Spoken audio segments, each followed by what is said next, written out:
Mais vous savez, je crois qu'il y a deux choses qu'il faut distinguer, là.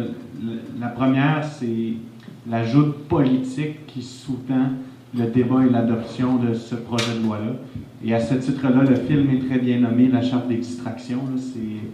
Plusieurs personnes l'ont déjà énoncé, mais c'est essentiellement la création de ce qu'on appelle un wedge issue pour essayer de polariser le vote et aller chercher un certain pourcentage suffisant pour créer un gouvernement majoritaire.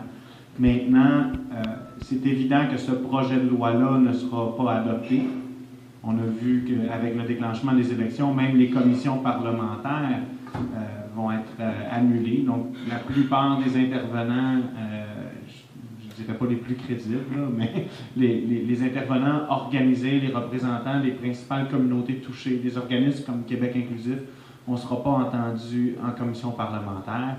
Et est-ce que le Parti québécois, si jamais, et je ne le souhaite vraiment pas, mais si jamais il revenait au pouvoir avec un gouvernement majoritaire, est-ce qu'il irait de l'avant avec un projet aussi radical? Je ne crois pas, parce que je crois que le but, c'était de remporter une élection. Mais bon, maintenant, si ce projet-là était adopté dans sa forme actuelle, dans un autre gouvernement, moi, quand j'ai lu le projet de loi, la première chose que j'ai vérifiée dedans, c'est est-ce qu'il y a un recours à la clause non-obstant? OK? Et là, je ne veux pas parler en langage trop complexe, puis vous me direz si jamais je dois expliquer, si je dois vulgariser un peu plus dans mes explications. Mais vous savez, de la même façon que les citoyens doivent respecter la loi, les lois, elles, doivent respecter la Constitution, qui est en quelque sorte la loi des lois. Donc, et les chartes des droits font partie, dans nos démocraties libérales, là, de l'ordre constitutionnel. C'est-à-dire, il y a la charte canadienne, qui est de portée constitutionnelle, et la Charte québécoise qui est de portée quasi-constitutionnelle. S'il n'y a pas de recours à la clause non-obstant, et il n'y en a pas là, dans le projet de loi, pour être clair, il y a vraiment très, très peu de chances qu'un tribunal conserve cette loi-là. Je crois, et là-dessus, comme je le mentionnais dans le film, j'ai vu c'était quoi quand la communauté juridique était divisée. Dans le cadre de la loi spéciale de Jean Charest, la communauté juridique était très, très divisée. Pourquoi? Parce qu'il n'y a aucun droit qui est absolu. Et les droits qui sont protégés, même les droits fondamentaux qui sont protégés dans nos chartes, ne le sont pas de façon absolue. Mais pour justifier une atteinte ou une violation à ces droits-là, ce qu'on doit faire, c'est prouver que l'atteinte est justifiée. Alors, la première chose, il faut montrer qu'il y a un objectif qui est réel et urgent pour porter atteinte à ces droits-là. Dans le cadre du printemps érable, eh bien, l'objectif était quand même assez évident avec les manifestations qui avaient lieu à tous les jours, avec les perturbations réelles ou alléguées là, sur l'économie de la ville et bon, la violence dans les rues, etc., etc. Dans le cadre de la présente charte des valeurs, eh bien, elle est où la justification? On va commencer par la justification d'un objectif réel et urgent. L'égalité homme-femme est déjà protégée par nos chartes. La neutralité de l'État, c'est la même chose. Ça fait partie de la liberté de conscience et de religion qui est garantie par les chartes. Mais même si le gouvernement réussissait à prouver qu'il y avait un objectif, eh bien, par la suite, il devra montrer qu'il a utilisé la façon la moins attentatoire aux droits et libertés pour atteindre cet objectif-là. Et c'est sûr que ça ne passerait pas, parce que cette charte-là ne s'applique pas qu'aux fonctionnaires, ça s'applique aussi à tout le secteur parapublic, ça s'applique à toutes les entreprises qui reçoivent des subventions de l'État ou qui font affaire avec l'État. Alors là, on parle vraiment d'une vision de l'État qui est tentaculaire. Et moi, à mon sens, je n'ai pas peur de l'affirmer, je suis certain qu'un tribunal viendrait invalider cette loi-là. Et je vous dirais que les juristes qui ont soutenu la position inverse sont très peu nombreux. Et malheureusement pour eux, ont perdu beaucoup de crédibilité dans leur prise de position. Ça fait vraiment du bien de voir quelque chose d'aussi intelligent poussé dans le cadre de ce débat-là, parce que justement, on a été vraiment submergé de mauvaise foi et puis de bêtises, je pense qu'il faut le dire aussi. Puis on voit, en tout cas, je suis la conjointe d'Adi, puis je vois aussi avec ma belle famille les effets sur justement les gens qui peuvent être identifiés comme musulmans. Il y a vraiment un effet dans la société. Faut vraiment être conscient de ça. Des fois, si on est blanc, on s'en rend pas compte, mais je veux dire, il y a comme peut-être un racisme qui était plus latent ou qui se gardait une petite gêne, qui se la garde moins.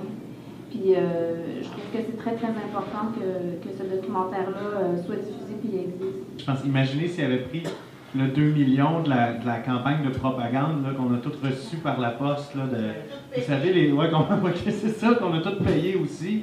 Hein, qu'on a reçu, on voyait des personnes sans visage, avec un symbole religieux ostentatoire. Et moi, c'est le fait qu'ils n'aient pas de visage, ces personnes-là, qui m'a le plus marqué, hein, comme si on effaçait complètement leur identité et leur diversité, ce qui est un peu l'effet d'ailleurs de la charte si elle devait être adoptée. Mais imaginez si on avait mis ces sommes-là pour faire de l'éducation populaire sur les concepts d'accommodement raisonnable. Parce que je crois, et c'est mentionné dans le film aussi, qu'il ne faut pas banaliser le fait qu'une grande proportion de Québécois s'imaginent à tort qu'ils sont menacés dans leurs acquis en termes de liberté et d'égalité par des accommodements qui sont accordés. Et dès le début, c'est quelque chose qu'on a dénoncé, notamment dans le manifeste pour un Québec inclusif, en disant que la caricature des accommodements raisonnables qui avait été faite, notamment dans les médias de Québécois, était reprise à son compte par le ministre Drainville, quand il donnait des exemples complètement surréalistes des vitres du YMCA ou de la cabane à sucre. Ça n'a pas rapport, là, je m'excuse, mais on est à 1000 lieues d'un accommodement raisonnable. Et comme tu disais, Maryse, dans un accommodement, il faut d'abord démontrer qu'il y a une discrimination, qu'il y a une atteinte à l'égalité. Alors, ça, c'est vraiment, vraiment dérangeant. Je voulais faire du pouce aussi sur ce qui avait été dit un peu plus tôt dans la salle, puis d'abord en profiter aussi pour féliciter les artisans de ce film-là. Vraiment, là, c'est un travail exceptionnel qui a été fait, puis je te regarde parce que tu es là, Oli, mais c'est toutes les autres aussi. Vraiment, c'est un travail exceptionnel, hyper professionnel qui a été fait et qui est un contrepoids nécessaire quand on regarde la force des acteurs qui sont de l'autre côté. Et je parlais de la propagande, de la campagne de propagande du PQ à 2 millions. Mais ça fait 10 ans qu'il y a une job de bras qui se fait sur les concepts d'accommodement raisonnable puis sur les chartes des droits dans de très grands médias, très puissants, avec des liens très étroits avec le pouvoir politique en place, et dont probablement le président va assurément, presque assurément, être candidat aux élections pour le Parti québécois, après avoir fait voter une loi pour se faire donner un colisée à l'abri de toute poursuite. Et s'être fait nommer comme président du CA d'Hydro-Québec, c'est quand même assez surréaliste ce qui est en train de se passer au Québec. Et finalement, pour parler du climat social actuel au Québec, vous savez, moi, ça m'enrage de lire ce qui s'écrit sur les réseaux sociaux, de lire ce qu'on voit dans les médias, écrits même. Puis j'aimerais souligner la présence dans la salle d'une de mes amies, Nour Farah, qui est assise juste ici, qui est une jeune Québécoise de confession musulmane et qui, ma foi, subit le déversement de fiel puis de haine de façon quasi quotidienne sur Twitter puis sur Facebook. Une fois de temps en temps, quand j'ai le temps, je vais l'aider un peu. Tu sais. Je vous invite à la suivre et à le faire aussi parce que vraiment, ce qu'on voit, c'est dégueulasse. C'est quelque chose qu'on ne voyait pas au Québec. Pourquoi? Ils existaient, ces xénophobes-là, mais ils étaient conscients que leur discours n'était pas toléré, que ce discours-là était perçu comme inacceptable dans une société libre. Aujourd'hui, il y a quelque chose qui a changé. Depuis quelque temps, il y a quelque chose de changé. Et je ne suis pas un spécialiste de ces questions-là, mais selon moi, c'est évident que la raison pourquoi ça a changé, c'est qu'ils voient que l'exemple vient d'en haut, il vient du ministre, il vient des médias, il vient de certains intellectuels respectés, les Mathieu Bock-Côté et autres. Quoi que j'ai dit respecter, donc j'aurais peut-être pas dû parler de Mathieu Bock-Côté, mais ouais, c'est ça, ouais, c'est ça.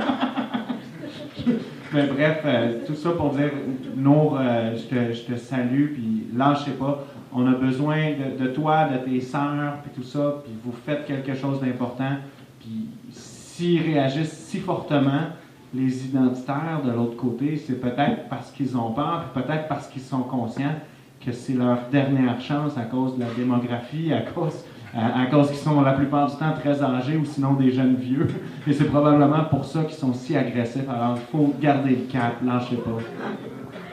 Il y a à peu près même pas 2 semaines, quand le PQ a annoncé le pétrole dans Anticosti, est-ce que vous pensez que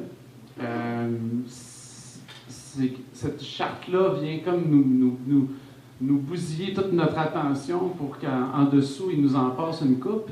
Puis si ça avait été, si le film avait été fait avant ou pendant cette annonce-là, est-ce que vous l'auriez intégré? Premièrement, je crois que le Parti québécois savait pertinemment que les promesses qu'il avait faites en campagne électorale, il ne serait pas en mesure de les tenir.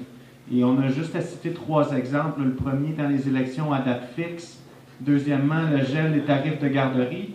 Et troisièmement, de débarrasser le Québec du pétrole, de la dépendance au pétrole. Et c'est pas des gens. Ben oui, et la taxe santé, on peut en rajouter une 4e. Ça, c'est 4 promesses du Parti québécois, là, grosses comme le bras, qui savaient très bien qu'ils ne seraient pas en mesure de tenir. Et moi, j'ai tendance à être peut-être un peu plus machiavélique dans mon raisonnement. C'est peut-être une déformation professionnelle, là, mais moi, je suis certain qu'ils savaient qu'ils ne seraient pas en mesure de tenir ces promesses-là. Et à ce moment-là, quand tout le monde part à la chasse au foulard puis au turban, puis qu'on fait juste parler de ça, c'est super commode de ne pas avoir à se faire rappeler nos volte-face qui ont eu lieu seulement en quelques mois. Puis je pense que ça, c'est quand même assez impressionnant, parce qu'on s'attend tous à ce que les politiciens vont nous mentir ou qu'ils ne réussissent pas à tenir toutes leurs promesses, mais le Parti québécois, ce qui est presque admirable dans une certaine façon, c'est qu'ils l'ont fait en dedans de 3, 4, 5 mois. Là, ils ont complètement changé leur fusil d'épaule. Et c'est ça, c'est quand même assez surréaliste. Et pour moi, c'est pour ça que le titre du film est très, très bien choisi. Et moi, je crois, comme toi, Olivier, qu'il y a certains gens pour qui c'est une idéologie au sens noble du terme, dans le sens que c'est des idées dans lesquelles ils croient.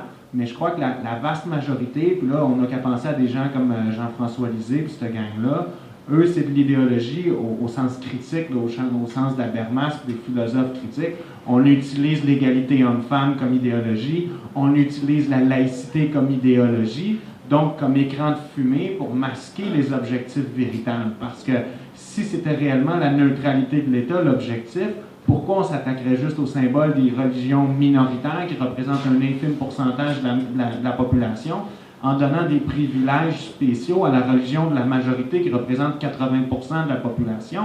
S'il y a une religion qui a une chance d'influencer l'État et de le rendre moins neutre, c'est certainement pas la religion musulmane, mais c'est pas mal plus la religion catholique à 80%. Et on va plus loin, même dans l'article, on veut modifier l'article de la Charte québécoise qui permet de justifier une atteinte aux droits en rajoutant des références au patrimoine historique, culturel et toponymique du Québec, ce qui est complètement débile dans une Charte des droits et inusité partout dans le monde. Alors, je ne sais pas si c'est Jacques Beauchemin ou qui a écrit ça, mais ça, c'est quand même assez dérangeant. Et selon moi, il faut le dire et le débusquer l'idéologie qui vient nous masquer comme un écran de fumée les réels enjeux. Et je vous dirais, peu importe notre opinion sur l'exploitation du pétrole, sur les tarifs de garderie, tout ça, il faut avoir la lucidité de dire, écoutez, le PQ essaie de camoufler tout ça. Mais là, l'élection, elle s'en vient. Si je transformais mon commentaire en question, je lui lancerais ça. Vous allez voter pour qui? Oui, la question est super intéressante parce que je crois qu'elle touche sur la stratégie électoraliste. J'ai aucun doute que ce que tu viens de mentionner, c'est vrai. Je crois que le PQ sait très bien qu'à Montréal, les comtés, ceux qui vont aux libéraux, ça va aller aux libéraux. Ils savent qu'ils vont perdre peut-être 3-4 comtés à Montréal aux mains là, des libéraux puis de Québec solidaire, peut-être, mais qu'ils vont aller compenser ça en éliminant la CAQ de la couronne de Montréal. En prenant une position aussi tranchée sur un wedge issue, ben c'est certain que le but, c'est d'éliminer les tiers partis et de dire, regardez, l'opposition, ils ne savent pas, le PLQ ne sait même pas c'est quoi sa position, la CAQ, on ne sait même pas c'est quoi, mais si vous êtes pour la charte, il faut voter pour nous. Ça, c'est clair. Je crois, comme tu le mentionnes si bien, il y a une question de la distorsion du déficit démocratique qui est induit par la carte électorale. Le Parti québécois le connaît bien, ce déficit démocratique-là, il entend en profiter pour être élu majoritaire. Mais maintenant, la question qu'il faut se poser, c'est dans un référendum où chaque personne vaut un vote, est-ce que ce sera une stratégie gagnante ou perdante? Et là, quand on voit des gens comme Jacques Parizeau, par exemple, venir critiquer cette charte-là, moi, je le dis en pesant mes mots, mais je ne suis pas certain que Jacques Parizeau trouve ça si terrible que ça, l'atteinte aux droits fondamentaux qui est contenue par la charte. Mais par contre, je sais qu'il est très, très inquiet de l'influence que ça pourrait avoir sur deux choses. Sur d'abord le vote des néo-québécois dans le référendum et deuxièmement la reconnaissance internationale d'un Québec souverain. Parce que la question de respect des droits fondamentaux des minorités, ça en fait partie de la reconnaissance internationale.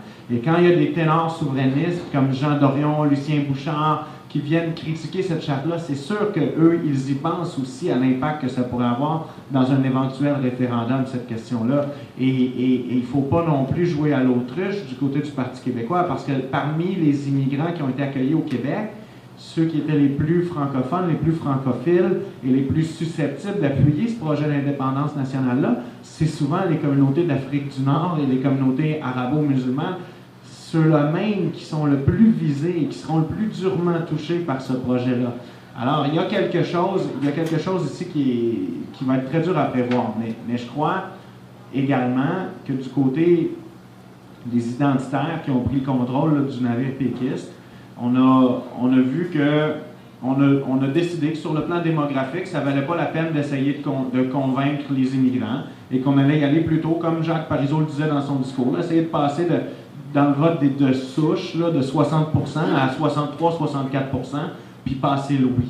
Et maintenant, quelle est la meilleure façon de faire monter le pourcentage d'appui parmi les francophones de souche? Eh bien, c'est de créer une crise. Et Jean-François Lisée l'a souvent dit sans s'en cacher, qu'il aurait voulu que le PQ soit au pouvoir lors de l'échec de Mitch, qu'il aurait voulu que le PQ soit au pouvoir lors du scandale des commandites pour profiter d'une hausse là, circonstancielle de l'appui au oui qui vient du sentiment un peu de rejet qu'a vécu le Québec lors de ces événements-là. Et quelle meilleure crise pourrait-il espérer que celle de la Cour suprême du Canada qui vient invalider la Charte des valeurs québécoises, hein, donc les méchants juges nommés par Ottawa qui nous empêchent d'être nous-mêmes. C'est certain que c'est pour ça qu'ils n'utilisent pas la clause de non-obstant. Il n'y a aucun gouvernement qui pourrait adopter une loi en la sachant inconstitutionnelle, à part s'il y a un motif politique derrière tout ça. Étant une féministe qui s'assume depuis 30 ans, moi, là, ma rage, mon enragé, le féministe enragé, c'était au début, là, comment ça s'appelait, là, pour l'égalité homme-femme? Je dis, calice de tabarnak. Ils sont venus me voler mes valeurs à moi, que je dénonce depuis 30 ans. Tout à coup, c'est pris par notre beau gouvernement, par notre première ministre. Alors, ma question est celle-ci. Est-ce que M. Drainville, il y a assez de jugement, de jugeote ou d'éclair de génie pour se rendre compte que ça dérape? Parce qu'après, chaque personne qui dérape ou pas, que ce soit Mme Théberge, Mercedes qui parle, ou que c'est un autre qui parle, merci. Ils remercient tous pareil. OK? Les cons comme les connes, ou les connes, peu importe. S'ils ne se rendent pas compte que ça dérape, là, ben, ils nous laissent déraper tout seuls. Ben moi, en tout cas, ça m'a permis de voir c'est qui mes amis Facebook, mes vrais amis, puis même dans ma famille, j'ai jamais pensé qu'il y avait du monde qui pensait à des affaires qu'ils ont dit. Fait que si la parole dépasse ta pensée, mais je pense que c'est un problème entre ta bouche et ton cerveau. Parce que si tu le dis, c'est parce que tu le penses. Tu pensais que tu le pensais pas avant, mais ça fait longtemps que tu le penses en maudit. Moi, là, j'en peux plus. J'en peux rien plus. Je crois, et d'ailleurs, nous, on avait fait une sortie médiatique Québec inclusif, on avait demandé que le dossier soit carrément retiré au ministre Drainville. Premièrement, par sa désinvolture à évaluer là, les aspects juridiques du projet de loi. Tu sais, on lui dit, écoute, le barreau du Québec vient de dire que ça passera pas. Tu te retournes en disant, ouais, mais Jeannette Bertrand est pauvre, hein? Puis j'ai reçu un courriel de citoyen. C'est comme, écoute, tu sais, c'est comme t'es bien fin, Bernard, mais tu comprends pas, là.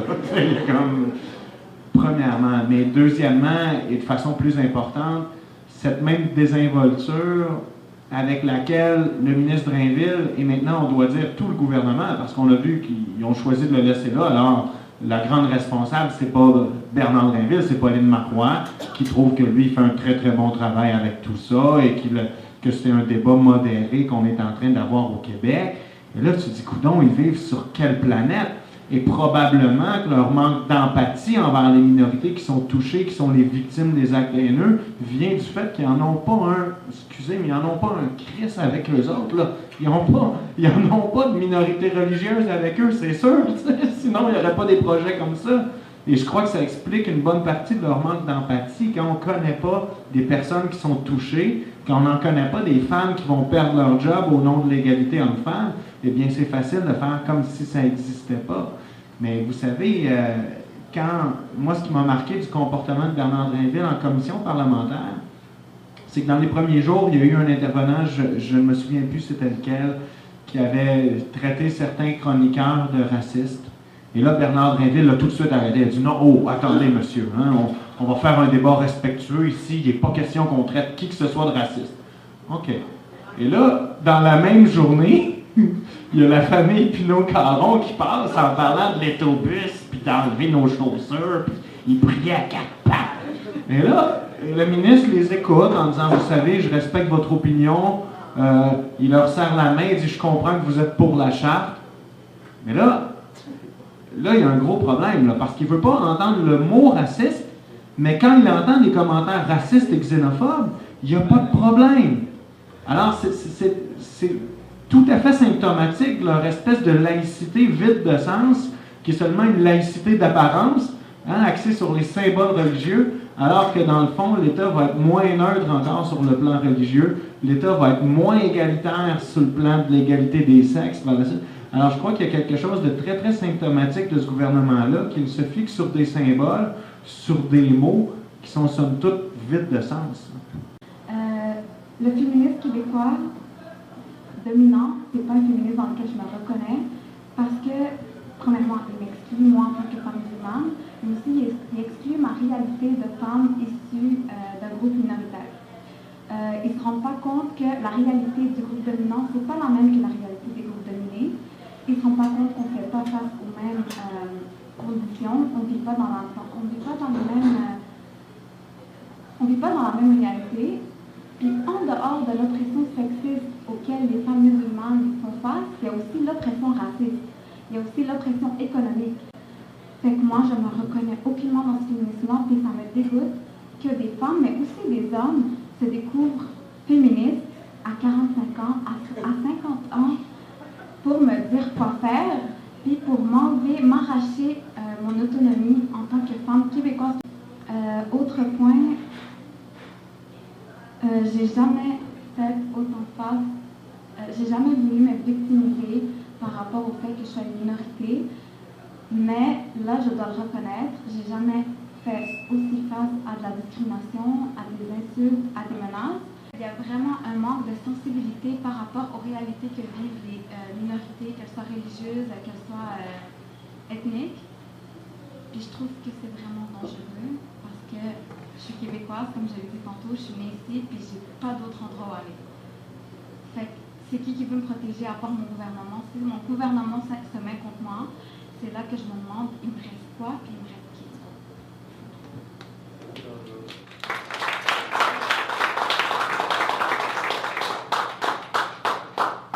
Ce que tu indiquais comme phénomène, c'est la différence entre ce qu'on appelle l'égalité formelle et l'égalité réelle. Hein? Quand, pour donner un exemple simple, là, il y avait des services de pompiers qui avaient une exigence que ça prenait 5 pieds 10 pour être d'un pompier. Donc c'était simple, c'est la même règle pour tout le monde, un peu comme la charte des valeurs, c'est les mêmes règles pour tout le monde. Mais dans les faits, ce que ça causait, c'est que la très grande majorité des femmes et des hommes d'origine asiatique aussi ne pouvaient pas se qualifier pour être pompiers. Et donc, il y avait une discrimination systémique et sous le couvert d'une égalité formelle, on n'avait pas une égalité réelle. Et c'est exactement le problème avec des mesures comme la Charte des valeurs, où on dit ben, tous les signes religieux ostentatoires sont interdits, donc on traite toutes les religions sur le même pied d'égalité et l'État est neutre. Ce qui est complètement loufoque quand on pense que la religion de la majorité, ben, on ne prescrit pas le port d'aucun signe religieux et que de toute façon, s'il était porté, le gouvernement ne le considérerait pas ostentatoire. Alors c'est complètement ridicule. Mais je dois dire, Nour, que tes paroles, ton intervention, comme je l'ai déjà dit, ça me va vraiment droit au cœur. Hein? Puis quand moi, tu sais, je gagnais bien ma vie, j'avais pas besoin de Québec inclusif dans ma vie, là, vraiment pas. Et d'ailleurs, ça a eu un impact sur tout le reste de ma vie, là, sur le plan professionnel, personnel. C'est vraiment difficile à conjuguer tout ça, mais quand j'entends des témoignages comme le tien, comme celui de notre amie Dalila Awada, Elsie Fnech, ben, là, je me rappelle à chaque fois pourquoi on était en train de se battre. Et vraiment, ta génération de femmes, Nour, tu fais partie de ces pionnières.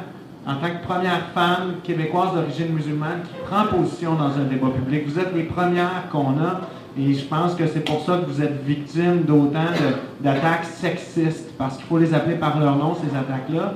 Et tu fais bien de mentionner le mouvement des Jeannettes, parce que je ne doute pas de la sincérité du combat de certaines des Jeannettes, mais par contre, ce combat-là, quand on le replace dans son contexte, on voit apparaître toute l'absurdité de la démarche des Jeannettes, qui sont inconscientes d'appartenir au groupe racial et économique le plus favorisé, et qui reconduisent elles-mêmes dans leur mouvement des formes de domination économique et raciale, ce qui est complètement absurde.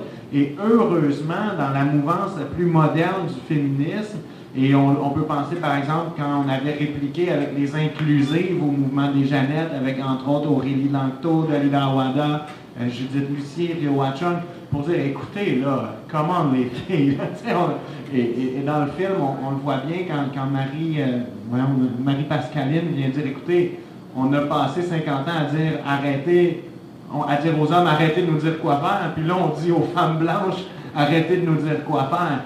Alors vraiment, il faut le dénoncer, puis écoutez, les actes de violence, d'intimidation, sur Internet, il y a une fonction sur vos téléphones, capture d'écran, faites des captures d'écran, gardez les preuves. S'il y a de l'intimidation, c'est punissable par la loi. Faites des plaintes à la police. S'il y a de la diffamation, il va en avoir des poursuites. C'est sûr qu'il va y en avoir. Parce qu'il se dit toutes sortes de conneries. Il faut que ça arrête. Puis il faut que vous gardiez le courage dans ce combat-là. Vous faites partie, selon moi, là, au même titre que les femmes qui se sont battues pour le droit de vote, qui se sont battues pour accéder aux professions comme les professions d'avocates, par exemple. Vous faites partie du même type d'avant-garde et vous faites face aux mêmes obstacles sexistes et aux mêmes attaques sexistes aussi. Moi, je pense que le tort est fait. Moi, quand Drainville a présenté son projet, tout de suite, moi, je me suis dit, le tissu social vient de prendre le bord. Je ne sais pas comment on va pouvoir revenir. Ben, je ne peux même pas faire. Il n'y en aura pas de retour pour moi. Je ne sais pas comment on va réparer les pots. Mais la banalisation de ce racisme-là me lève le cœur. Puis je ne sais pas comment on va pouvoir le vivre ensemble. Moi, je suis assez pessimiste par rapport à ça. Mais je pense que la chose la plus importante à se souvenir, c'est que ce débat-là n'aura qu'un temps. Hein? Et là, dans quelques mois, ça va être fini. Bon, si c'est adopté, ça va prendre quelques années avant qu'on vienne la casser en cours, là. Mais ça va finir éventuellement. Et là, il faudra se rappeler qu'on est tous des Québécois, qu'on se rassembler autour de d'autres choses qu'on a en commun qui est plus positif. Et je crois que ce qu'il ne faut pas oublier, c'est malgré le fait que leur position ne résiste à aucune espèce d'analyse rationnelle, il y a plusieurs gens qui sont pour la charte, qui le font par conviction sincère et qui croient réellement que c'est une avancée vers l'égalité homme-femme, vers la neutralité de l'État. Et donc, il y a un exercice de pédagogie qui est super important à faire et qui n'est pas évident dans le contexte actuel et médiatique et politique. C'est-à-dire que tout doit se décliner dans un tweet. Quand on passe à la télé, on sait qu'on a juste 2 minutes, puis c'est la même chose. Moi qui ai été appelé souvent à intervenir publiquement depuis le début du débat, on sait, on a 2 minutes, il faut qu'on punch, mais il ne faut pas perdre de vue qu'il y a de la pédagogie à faire, puis qu'il faut tendre la main aux gens qui ne pensent pas comme nous, qui souvent le font pour des raisons légitimes. Et là, je ne parle pas d'un certain pourcentage de gens qui sont vraiment des racistes et des xénophobes finis, avec qui il faut être absolument intolérant. Hein, parce qu'envers l'intolérance, on doit être intolérant, et eux, non, il ne faut pas leur tendre la main. Et au contraire, il faut les dénoncer, il faut les exposer publiquement pour ce qu'ils sont. Et je crois que ce projet de charte-là, ce qu'il a de plus dégueulasse, c'est que ces gens-là, racistes et islamophobes, viennent l'applaudir tout haut. Alors vraiment, comme disait Olivier tout à l'heure, le gouvernement qui fait la promotion de ce projet-là ne peut pas ignorer que les racistes et les xénophobes, dans une très grande majorité, se rangent derrière ce projet-là. Alors pourquoi Hein, pourquoi des catholiques finis, là, pourquoi des identitaires là, attachés à la souche québécoise puis à la religion catholique? Pourquoi ces gens-là seraient pour une charte qui fait la promotion de la neutralité et de la laïcité de l'État? C'est impossible.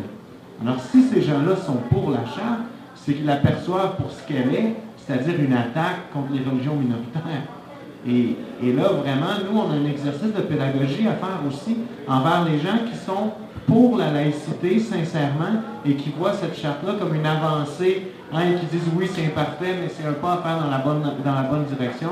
Je crois que nous, on a vraiment notre plus gros défi, c'est la pédagogie. Puis sur le plan psychologique, pour se sentir mieux, ben c'est d'organiser des événements comme celui de ce soir. C'est d'organiser, regardez, je vais plugger un événement de Québec inclusif qui a lieu la semaine prochaine, qui est gratuit, une causerie inclusive, ça se tient au Saint-Boc, et non pas votre côté. Mais il y a une discussion, causerie, c'est vraiment juste pour se rassembler ensemble, se rencontrer, se parler, réaliser qu'on n'est pas seul, parce qu'on est beaucoup plus nombreux que ce que le Parti québécois laisse croire. Et regardez, dans tous les sondages, on parle d'un appui autour de 47-48% à la charte, mais écoutez, là, ça veut dire qu'il y a des millions de personnes qui sont contre aussi. Et ça fait du bien de se rencontrer, de se tenir ensemble pour réaliser que le Québec, c'est pas le Québec qu'on voit dans le Journal de Montréal.